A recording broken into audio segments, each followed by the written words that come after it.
जय श्री कृष्णा। राधे राधे। ओम नमः शिवाय। आज हम सुनेंगे रविवार के दिन पढ़ने वाले रवि प्रदोष व्रत की कथा। रविवार को पढ़ने वाले प्रदोष व्रत को रवि प्रदोष व्रत कहा जाता है और इस दिन भगवान शिव जी की पूजा की जाती है। जिस प्रकार एक वर्ष में 24 एकादशी होती हैं, ठीक उसी प्रकार प्रतिवर्ष 24 प्रदोष व्रत भी होते हैं। किसी भी माह की त्रयोदशी तिथि को प्रदोष व्रत किया जाता है तथा यह प्रदोष व्रत किसको समर्पित है ये उस वार यानी कि दिन से निश्चित किया जाता है जिस वार पर त्रयोदशी तिथि पड़ रही है। रवि प्रदोष व्रत को शारीरिक स्वास्थ्य की दृष्टि से अत्यधिक अनुकूल एवं लाभदायक माना जाता है। जो भी मनुष्य रवि प्रदोष व्रत करता है, विधि विधान के साथ संपन्न करता है, उस पर भगवान सूर्य देव की विशेष कृपा होती है तथा उस व्यक्ति की ख्याति दूर दूर तक फैलती है। यदि आप भी अपने जीवन में एक नई ऊर्जा का संचार करना चाहते हैं तो रविवार प्रदोष व्रत की कथा को अवश्य पढ़ें अथवा सुनें।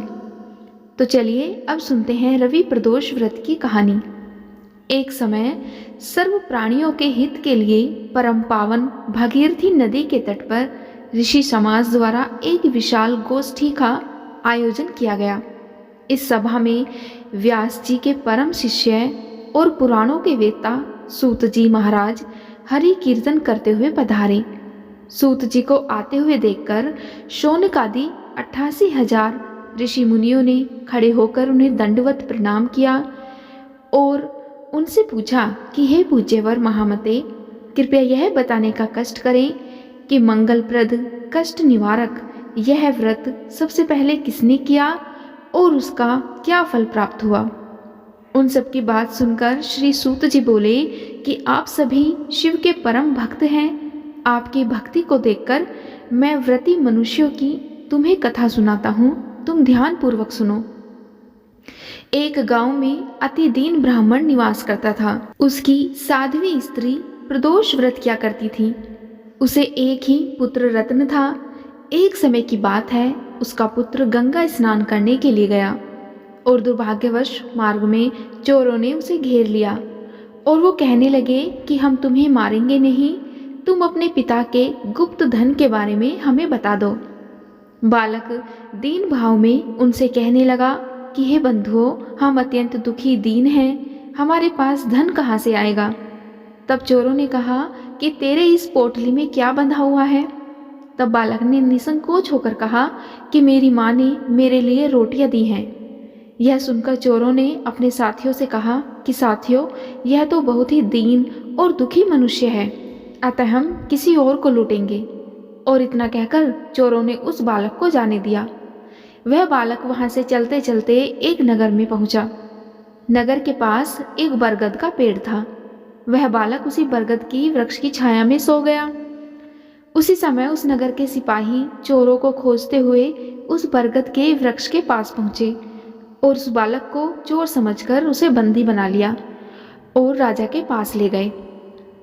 राजा ने उस बालक को कारावास में बंद करने का आदेश दिया।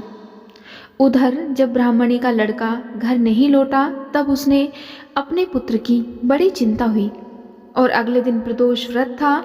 ब्राह्मणी ने विधि विधान से प्रदोष व्रत किया और भगवान शंकर से मन ही मन अपने पुत्र की कुशलता के लिए प्रार्थना करने लगी। भगवान शंकर ने उस ब्राह्मणी की प्रार्थना स्वीकार कर ली और उसी रात भगवान शंकर ने उस राजा को स्वप्न में आदेश दिया कि वह बालक चोर नहीं है और उसे प्रातःकाल होते ही छोड़ दे, अन्यथा उसका सारा राज्य, सारा वैभव नष्ट हो जाएगा। प्रातःकाल राजा ने शिवजी की आज्ञा के अनुसार उस बालक को कारावास से मुक्त कर दिया। बालक ने फिर अपनी सारी कहानी राजा को सुनाई।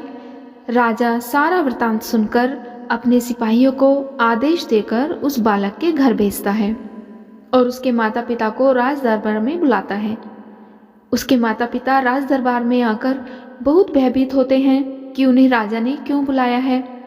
तब राजा ने उन्हें भयभीत देखकर कहा कि आप बिल्कुल भी भयभीत ना हो, क्योंकि आपका बालक निर्दोष है। और राजा ने उन ब्राह्मण दंपति को 5 गांव दान में दिए। जिससे कि वे सुखपूर्वक अपना जीवन व्यतीत कर सके। इसी प्रकार भगवान शिव की कृपा से ब्राह्मण परिवार आनंद के साथ रहने लगा। अतः जो भी मनुष्य रवि प्रदोष व्रत करता है वह प्रसन्न व निरोग होकर अपना पूर्ण जीवन व्यतीत करता है। भगवान शिव के साथ साथ माता पार्वती की कृपा भी उस पर सदैव बनी रहती है और उस व्यक्ति की सभी मनोकामनाएं पूरी होती हैं और उसके सभी दुख और सभी पाप भगवान शिव पूरे करते हैं। इसीलिए प्रदोष व्रत के दिन इसकी कथा जरूर पढ़नी और सुननी चाहिए। इसके साथ ही साथ रवि प्रदोष व्रत का पालन करने वाले व्यक्ति के जीवन में सुख और शांति का संचार होता है। रविवार प्रदोष व्रत श्री सूर्य देव को समर्पित होता है, अतः इस व्रत के फलस्वरूप व्यक्ति सूर्य के समान तेजस्वी व ऊर्जावान हो जाता है। यदि आपकी कुंडली में सूर्य की अंतर्दशा या महादशा चल रही है तो रविवार प्रदोष व्रत का नियमित पालन करने से आप नकारात्मक परिणाम से बच सकते हैं। सूर्य देव समस्त ग्रहों में एक विशिष्ट स्थान लिए हुए हैं, अतः रवि प्रदोष व्रत के प्रभाव से समाज में व्यक्ति का मान और सम्मान बढ़ता है। इस व्रत के प्रभाव से विभिन्न प्रकार के रोगों का नाश हो जाता है। विशेषतः नेत्र संबंधी विकारों में इसका विशेष प्रभाव होता है। इसीलिए रवि प्रदोष व्रत की अनंत महत्ता है और हमें पूरे विधि विधान के साथ इस प्रदोष व्रत को पूर्ण करना चाहिए और पूजा के आखिर में आरती पढ़नी अथवा सुननी चाहिए और सबसे आखिर में शिव शंकर भगवान से क्षमा याचना अवश्य करनी चाहिए। आज की वीडियो में इतना ही। उम्मीद है आपको आज की वीडियो पसंद आई होगी। अगर आपको वीडियो पसंद आए तो वीडियो को लाइक और चैनल को सब्सक्राइब जरूर करिएगा। जय श्री कृष्णा, राधे राधे, ओम नमः शिवाय।